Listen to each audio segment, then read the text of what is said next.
it going, everyone? AFC Finners, we have made the long drive east to Norwich. This is actually the third FA Cup game me and Tom Alder were done this weekend. We did Cheltenham, Leicester, lunchtime yesterday, then Bristol City, Watford, seen plenty of goals. Now we're at Chopsticks in Norwich City Centre. How are we, boys? Excited. Long drive up. Survived it. It's the ground we've always wanted to do, and Tom has a connection to Norwich that I've never really understood. Do you want to explain it? Not really. I'll explain it later.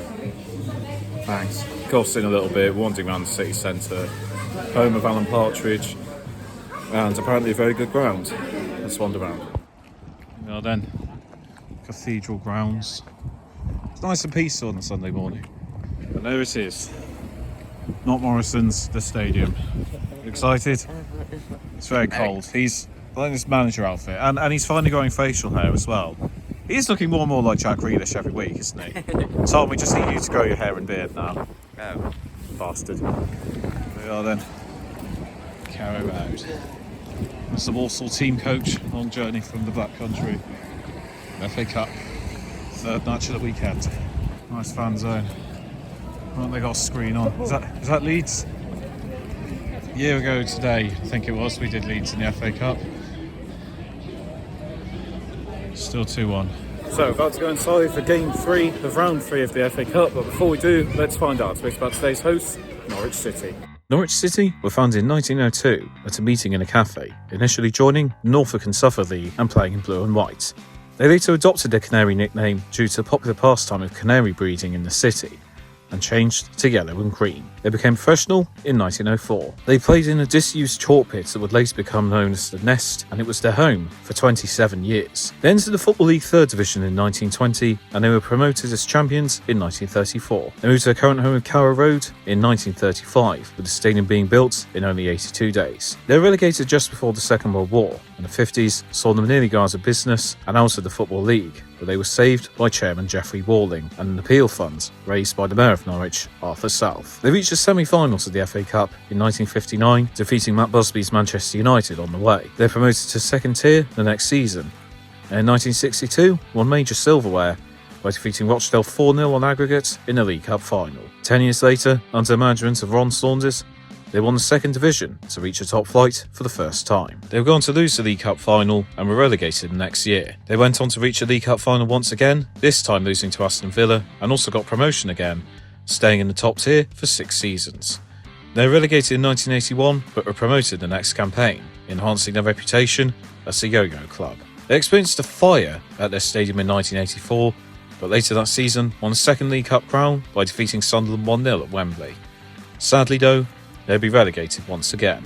They won the 2nd Division in 1986, and at the advent of the Premier League, they reached new heights. In the first ever Premier League season, under management of Mike Walker, the Canaries led the league table for much of the season, 8 points clear just before Christmas, despite being heavily tipped for relegation. They would fall away and lose the title to Manchester United, finishing 3rd, but still qualified for Europe. After defeating Vitesse Arnhem, they amazingly knocked out Bayern Munich 3-2 on aggregate. They're the only English team to defeat Bayern Munich in the Olympic Stadium. They'd be knocked out by Inter in the next round. The squad fell apart and they were relegated to 2nd tier. They would linger in this tier for some time, losing the 2002 playoff final to Birmingham. 2 years later, they won the 1st Division title. They struggled on the return to the Premier League and was fighting valiantly towards the end of the season.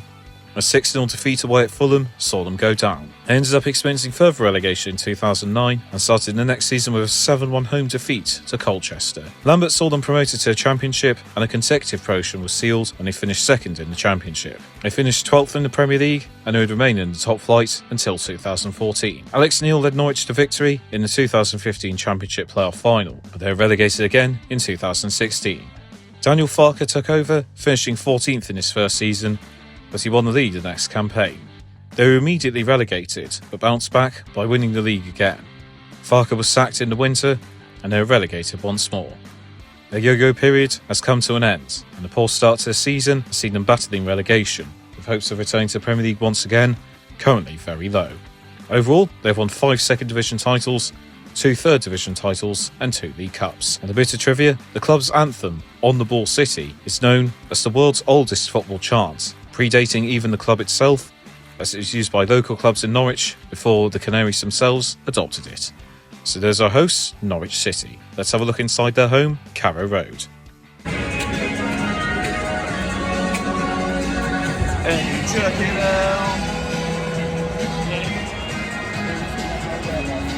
Very nice. Okay, we're seated. How are you feeling, boys? Excited. Right, can you explain your Norwich link now?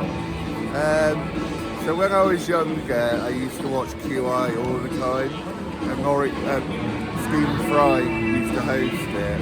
And then I found out that he really liked Norwich City, so I just became a bit like I liked them. That was basically it. Good. And now we're here. It does look nice, looks just like it does on the telly. I just wish the stadium announcer would shut the fuck up. Luke's got some food. I don't like chips that star. Those aren't chips, they're fries. Is that ketchup or barbecue? Ketchup. Ooh, poor decision. I don't like barbecue either. Right, eat, let's see if they're any good. It's okay. I don't like chips, that's shame. They've got to be chunky.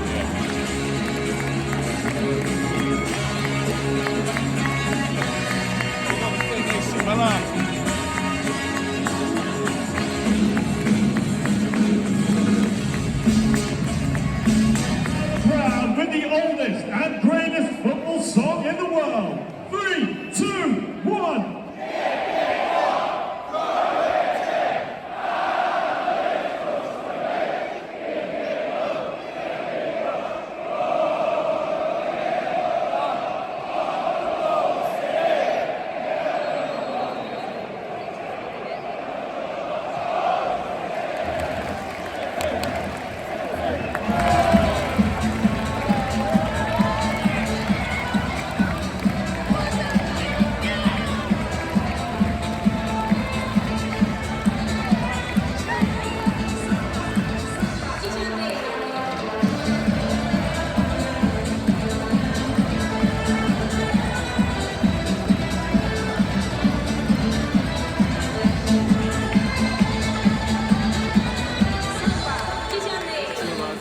Jurassic Park. The first piece of action has really happened all game. 14 minutes in, Paul Felt's match edge, Jurassic in the box, blasts it into bottom corner. Brilliant bit of play. 1-0, it's not a 0-0. Good goal. Good goal.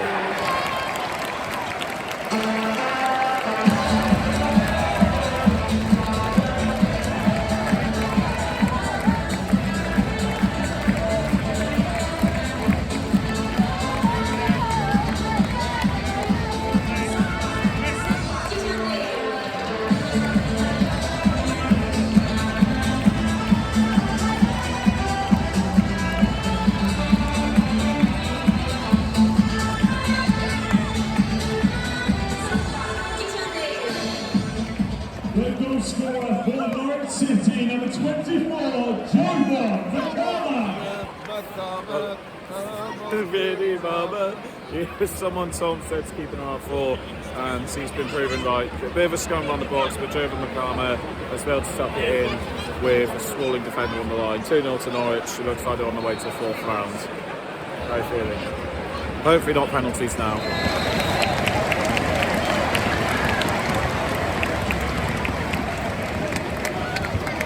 Solid half from Norwich, perhaps could even be more. Campbell missed a great chance just before the break, but they've had plenty of chances, probably should have scored more, probably get a couple more in the second half. Walsall not really in it, so it looks like it'll be a comfortable victory for the Canaries. Half time 2-0.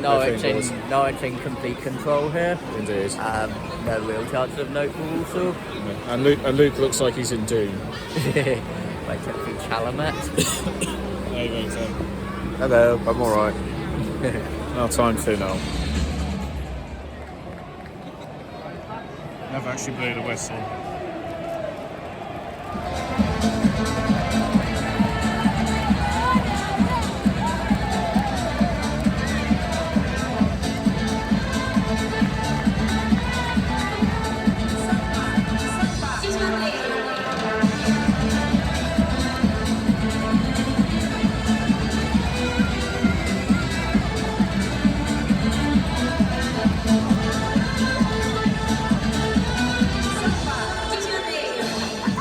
The goal scorer for Norwich City, number 24, Jordan McCarrow.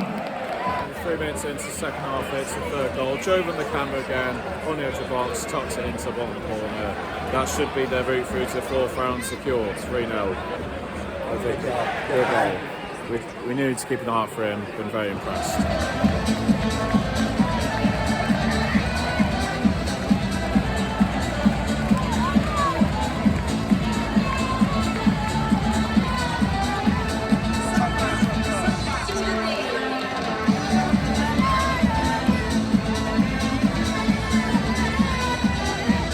Two hat-tricks in 2 days, so as McCarthy's played through, he's nearly poked it beyond the goalkeeper, and they've reached 4. We've had a goalfest to start off the year, certainly got him on his worth, 4-0.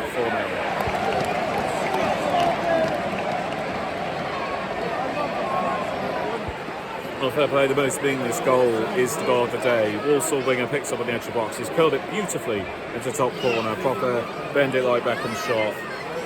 23 minutes to go. Is the miracle of Carrow ball on? We'll see.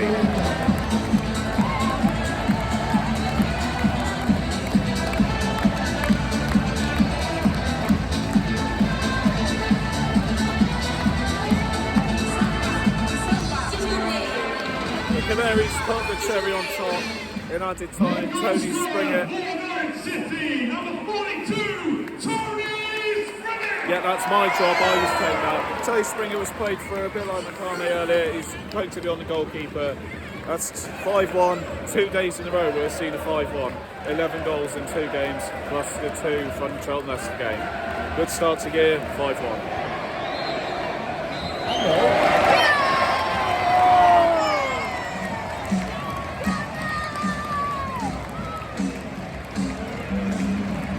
Full time and Norwich do see their way through very comfortably. It was a solid performance and will definitely boost their confidence. Walsall didn't really do anything other than the goal, but Norwich the clinical did what they needed to do and they're through to 4th round. Long journey to Norfolk, of course, 6 goals.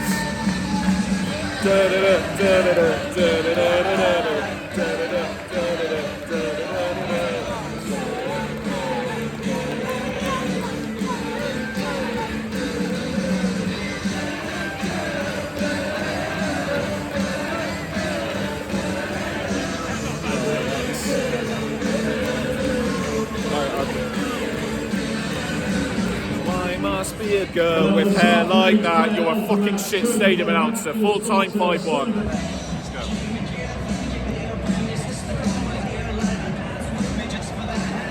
So that was Norwich. That is the ground I've always wanted to do, and great to complete a brilliant trilogy of FA Cup games this weekend of a 5-1. 2 5-1s are 2-0. Can't complain. We've come to Cambridge Thursday for the first time. It's not quite Beaconsfield, but certainly up there. No second. Luke's going to try and see if he can finish that. I wish him good luck. Tom's got some... What is that? That's Mini X, but that's Tory Mini X. I've had a nice El Mexicana. Love Mexican food. Guess it goes nicely with my Clint Eastwood style cowboy jacket. But yeah, had a really fun day. Thank you to Mardo Luciano for the thing on this wonderful FA Cup weekend. Doing a long journey home. We're going to meet up together to watch the AFCON final next week, so very excited for that. But yeah, FA Cup weekend, great fun. All the best in Norwich in the next round. Anything to say, gentlemen? On to the next one. On to the next one. Thank you for watching. Time to rate the experience. So we will start off with the welcome, and it's really nice. Not just at the ground as well, but generally the people of Norwich were incredibly friendly everywhere we went. People were good laugh, chatty, you know, from the cafes to the ground itself.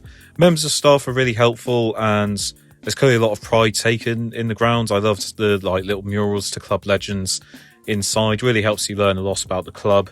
But it's in a really good area, and it was great what they had outside, you know, the fan zone with people playing music, plenty of places to eat. It's a really good place, a stadium, really conveniently located, and just overall a good vibe. The only thing I would say is outside, it was a bit of a mess. Just, you know, in crowds, how some people act like they're born yesterday and don't move or stand in the way of doorways. It just becomes a bit ridiculous. That put a tiny sour patch on things, but apart from that, overall, I really liked the welcome, felt right at home, and it was clear we were outsiders, but nobody gave us any weird looks or anything. So had a really good time. I'll give the welcome a 9 out of 10. Food and drink, again, they had really good kiosks everywhere, plenty of different options. I didn't actually need to eat at the ground because I already had, but if I needed to, it certainly wouldn't have been a problem. And Tom and Luke enjoyed their food, so I think it's well thought out, plenty of options, and you certainly won't be left hungry. I'll also give the food and drink a 9 out of 10. Atmosphere, not really much to say, to be honest. It was like, again, I know everyone's going to say, oh, it's a cup game, but, you know, there was still a large crowd there, and, you know, I just felt the chanting was very here and there, and I thought the atmosphere was quite flat. The thing is, the game we went to the night before, Bristol City were playing an FA Cup game and they won 5-1, and they were going absolutely mental. Like, that was such a fun atmosphere. So I don't understand why other clubs in the Championship can't experience the same. Thought the atmosphere was disappointing. Points where they were singing sounded decent, but overall bit not the best. I'll give it a 4 out of 10. Stadium, it's really nice. It looks like everywhere has a really good view, and considering how long it's been about, it's really well kept. I was quite surprised to find out how old the stadium is, but everywhere has a good view. The outside is really well furbished. Wouldn't say there was anywhere dirty. Like I said, it's in a great location. Everything's really well set up. Only thing I would say is the club shop was quite claustrophobic and you could barely move inside there.